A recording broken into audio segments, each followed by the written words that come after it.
کاش تاسو خپل تاریخ او رښتیني اتلان لیدلی وای.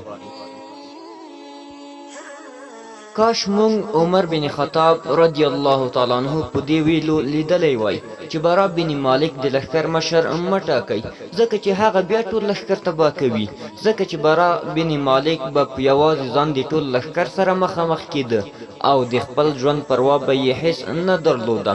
له سلو پارسیانو سره په یوازې ځان جنګېده او دغه ټول به یې په میړانه او زړورتیا سره قتل کړل. کاش مونږ خالد بن ولید رضی الله تعالی عنہ لیدلی وای، کله چې هغه د جنگ په موده کې و. د مسلمانانو تعداد 3000 و او په مقابل کې د رومیانو او غسنیانو 3 لکه لښکر و. حضرت خالد رضی الله تعالی عنہ به ویل چې زما په لاس کې 9 تورې ماتې شوې. کاش مونږ زرار بن زور لیدلی وای چې په یوازې ځان د رومیانو په لښکر کې داخل شو. رومیان به د هغه څخه دومره ډارېدل چې هغه ته به یې د سپینې سینې شیطان ویل، ځکه هغه به جنګي لباس څه چې جنګ ته به یې د غاړې جامې هم ایستلې. کاش مونږ د جنادین په ورځ زرار بن زور لیدلی وای چې خالد رضی الله تعالی عنہ ته یې وویل د برید کولو حکم وکړه.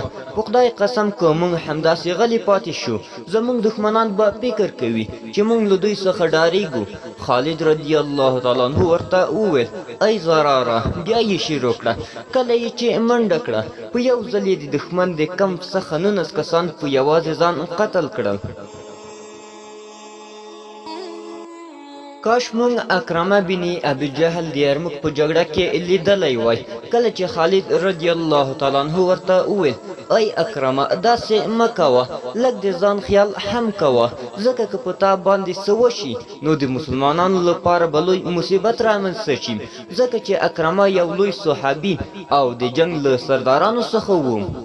اکرمه خالد رضی الله تعالی عنہ ته وویل ته ما پرېږده ای خالده، تا له ما څخه مخکې ایمان راوړی او په هغه وخت کې زه او زما پلار له رسول الله صلی الله علیه وسلم مبارک سره په دښمني بوخت وو، ځکه نو ته له ما څخه بهتره یې او زه خپله هغه پښیماني بیرته ختموم.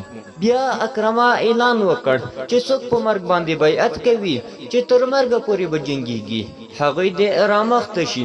نو 400 کسان راټول شول او له اکرمه بن ابي جهل سره یې په مرګ باندې بیعت وکړ چې یا به د اسلام په خاطر شهیدان کیږو یا به فتح راوړو. نو له 400 مجاهدینو څخه یوازې زرار بن زور ژوندی پاتې شو او نور ټول شهیدان شول.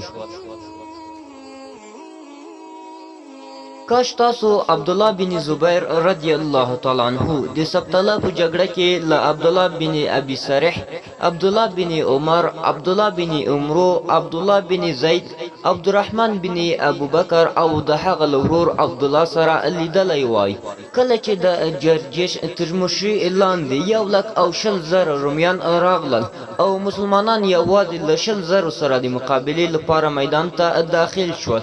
بیا عبدالله بن زبیر ځینې زړور کسان وټاکل او د رومي مشر جرجش سر یې پرې کړ. کاش چې ته په الجوامع، حسید، مسیق، زمیل او کاظمه کې مسلمانان لیدلی وای چې خالد رضی الله تعالی عنہ د فارسیانو سره په بیخي کم تعداد مجاهدینو سره څه وکړل او د فارس په نامه د یوې سترې امپراتورۍ نقشه یې ختمه کړه. خو خبره داسې ده چې د ضعیف ایمان خلک جهاد د هر ستونزې حل نه ګڼي. که تاسو هر څومره دلایل ورکړئ خو بیا یې هم نه مني، ځکه چې بېغیرتي یې زړونو ته ښکته شوې ده، ګناهونو یې زړه تور کړی دی. له همدې امله هغوی دغه زړورتیا کارنامې افسانې بولي او له خارجي فلمونو څخه دومره متاثره دي چې د هغوی د زړورتیا کیسې به درته کوي، خو خپل اصلي اتلان یې هېر کړي دي. د فلمونو له جعلي اکټرانو څخه یې اتلان جوړ کړي دي. زمونږ کامیابي د الله جل جلاله په کلام او جهاد کې ده.